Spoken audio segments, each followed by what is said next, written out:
你放心，李警官他们已经发了求助信息，支援人员肯定很快会赶到，他们不会有事的。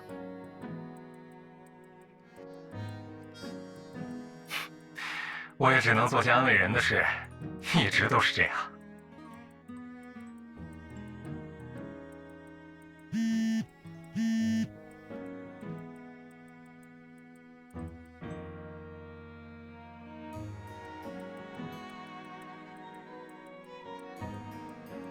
开外放，让我也听见。律师小姐，对吧？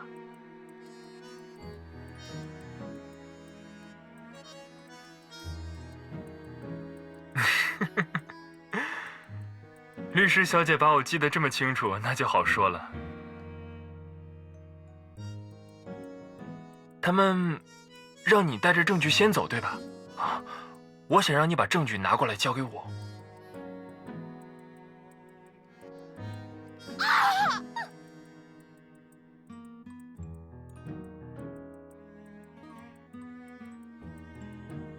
律师小姐，知道这是谁吗？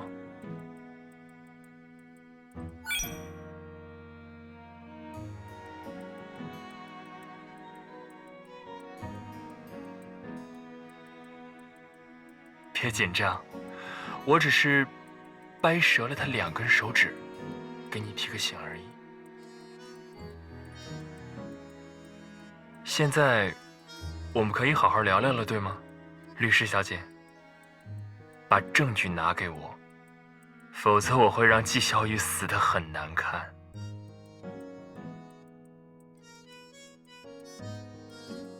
别慌，马上打开车载电脑，备份证据。你已经开出枫叶会馆的网络覆盖范围，处在云霞山公园公共网络覆盖范围内。你备份完证据上传，我会通过公共网络入侵到你的车载电脑，消除上传痕迹。另外，我现在就帮你报警，你尽可能拖延时间。距离你最近的警局需要45分钟的车程。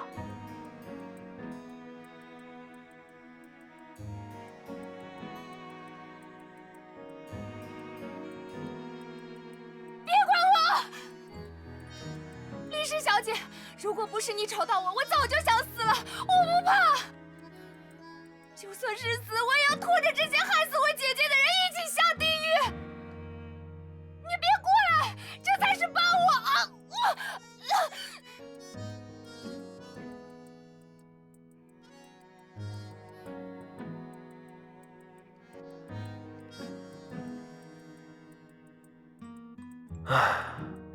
人质们总喜欢自行上演这种老套的戏码，一点创意也没有。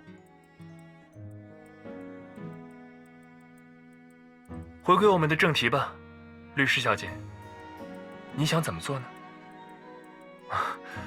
我调查了一下你的履历，你好像是个自以为很正义的律师。那么，正义的律师小姐，请你告诉我，你认为证据和受害人的性命，哪个比较重要？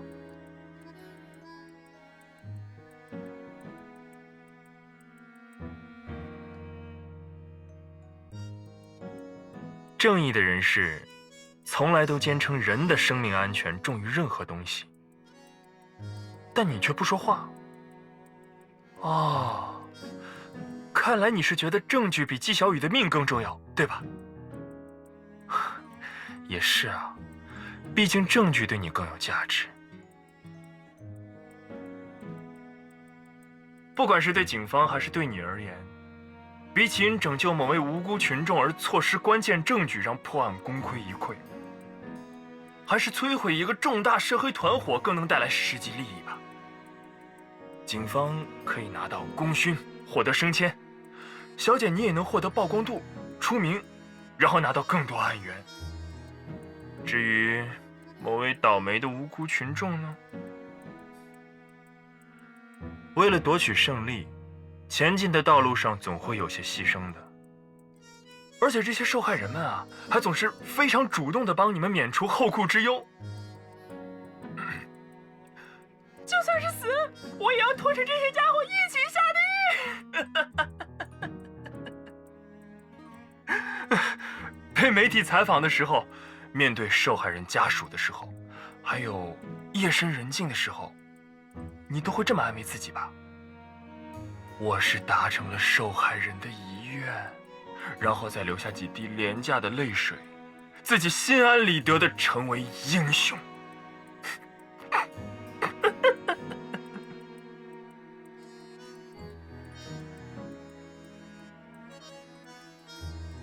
天下熙熙，皆为利来；天下攘攘，皆为利往。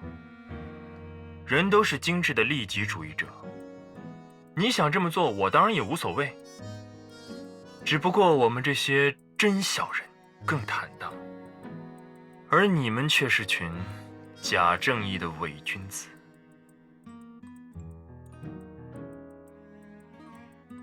过去我还可以和你们这些伪君子们各取所需，但现在情况紧急，我就要用些真小人的手段了。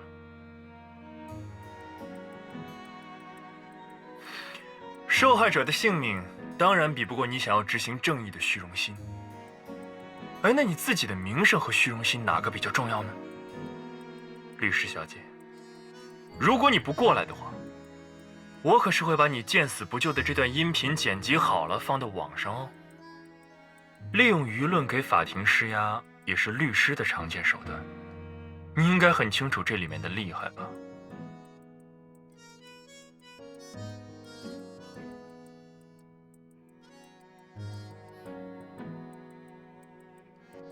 好，那我现在把地址发给你，你要一个人带好证据过来。哦，另外还有一件事，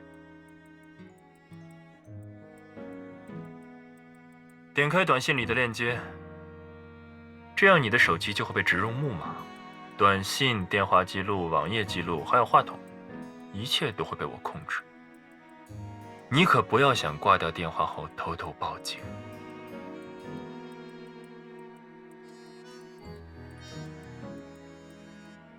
根据你的手机定位，全速驶来只需要20分钟。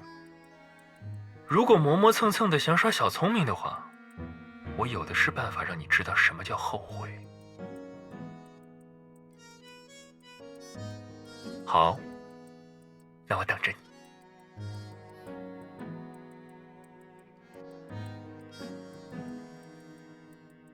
小姐，接下来我有话要和你说。你轻敲耳机回答，1下代表是，2下代表否。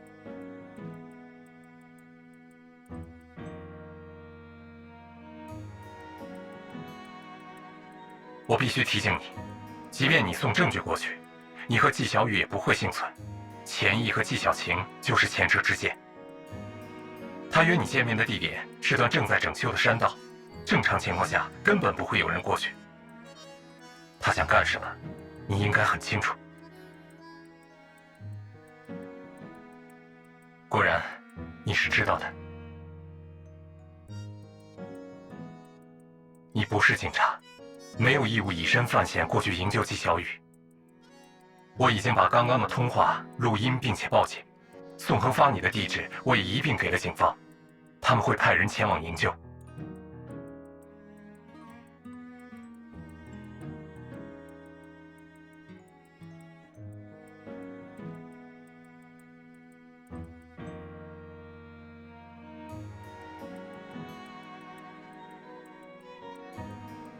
夏燕他们成功脱身了，我联系他进来。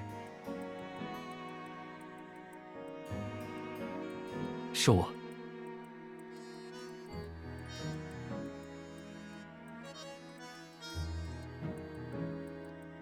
你是不是一定要去？不管我说什么都没有用。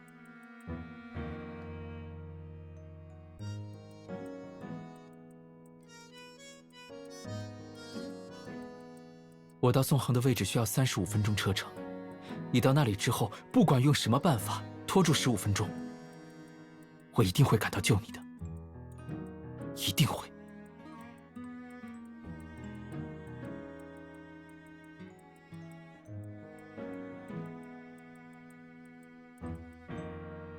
你一定要等我。